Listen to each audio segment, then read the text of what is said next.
Hello and welcome to my weekly video blog, and today I'm going to be talking about 3 scary symptoms that you can experience in the perimenopause and menopause. If you like my tips and advice, then please subscribe and remember to hit the bell icon so you can be notified of all my new videos. So symptoms in the perimenopause and menopause, they can be annoying, they can be frustrating, they can be troubling, but some symptoms can also be really frightening and distressing, especially if you don't know why they're happening and when they're going to appear. So today I'm going to look at 3 of some of the scariest ones, and then next week, look out, I'll be doing another 3 symptoms. So number 1 is panic attacks. These are awful because they very often come out of the blue, and you know, a lot of us, we're normally quite sort of calm individuals, and then suddenly to get this total panic attack, and they can make your heart race, you can sweat, you can end up becoming very pale, you can start to shake, you can become immobilized, so you can be in so much of a panic that you can't think and you can't move.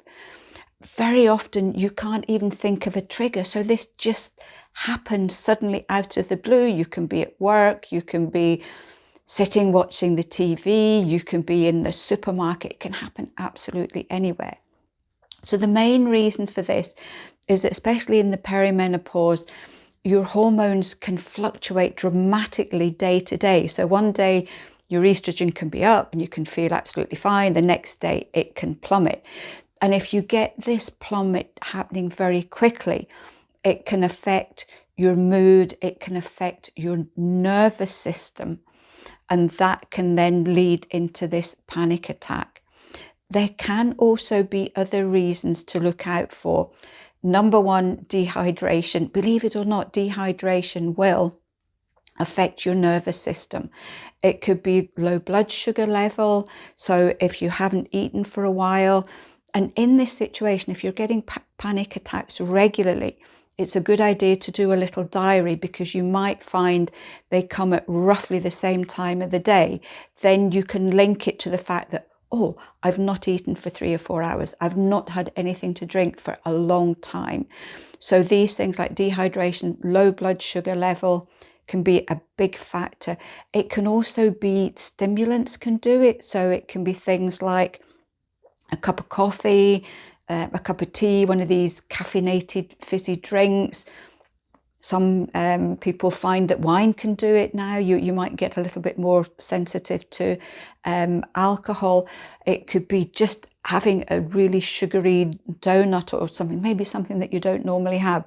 So that can also rev up your nervous system, and then your body just goes into flight or fight, and it thinks there's something majorly wrong when you know that there's nothing wrong at all.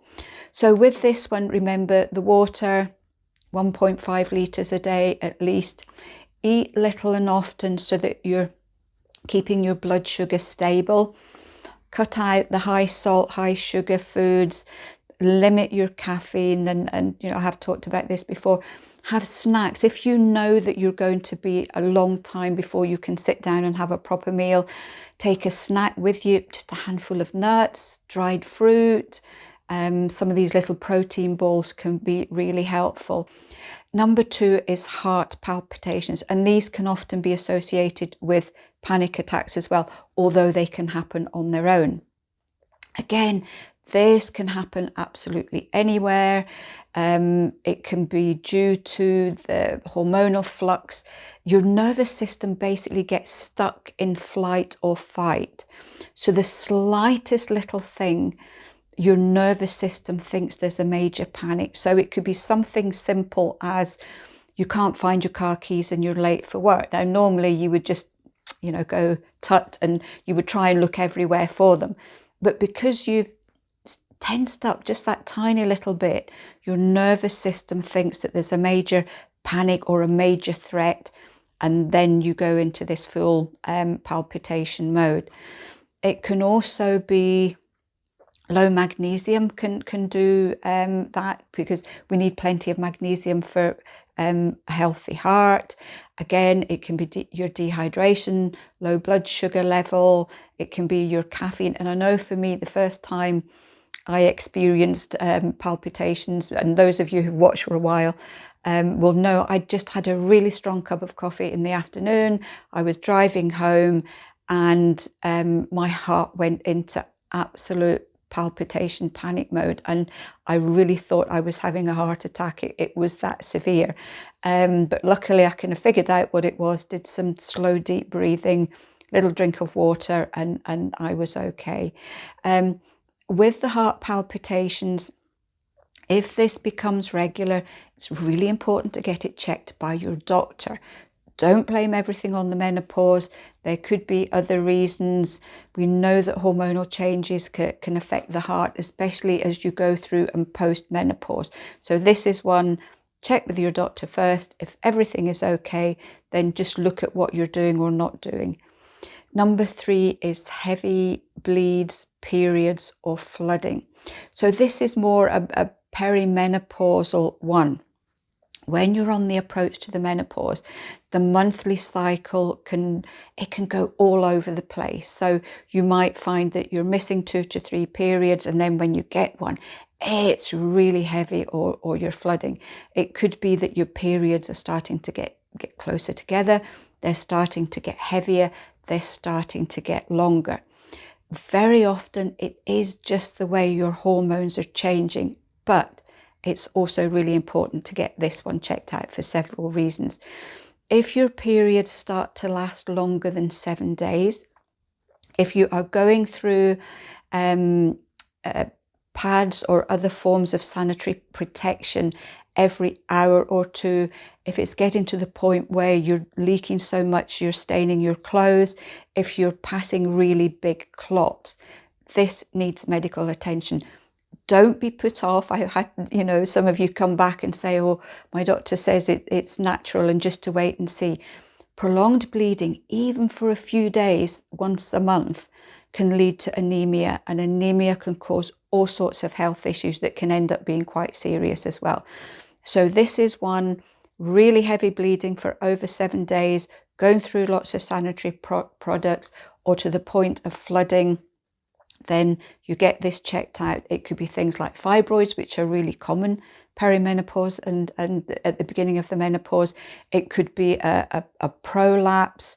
It could be things like polyps or cysts, or even something a little bit more serious. So please get this one checked out first. Problem with flooding and heavy periods, there isn't really anything natural over the counter that's going to be strong enough to stop this. So what you would need to do is, if you want to go down the natural route, is to look at something like seeing a medical herbalist, maybe getting some acupuncture done as well, just to help balance everything out. So I hope you found these 3 helpful. I've got another 3 coming next week, so look out for that. The other thing is, what was frightening for you? Have you had any symptoms that have been really frightening? Again, if I get enough of these, I can make another blog out of them to cover all the things that I've possibly missed this time round. Please share your stories. You know I love to read them, and you sharing your stories are going to help other women as well. One extra thing before you go. Another way to support yourself at this time is to take a perimenopause and menopause supplement, such as A.Vogel's Menopause Support. If you haven't tried Menopause Support, why not request a free sample today to see how it can help you? It contains soya isoflavones, which are a source of phytoestrogens, as well as the essential mineral magnesium, which can help to support you in a number of ways, including helping to reduce fatigue, the most common symptom of perimenopause and menopause, according to A.Vogel's online checker. Check the video descriptions for details on how to request a sample today. Take care, and thanks for watching.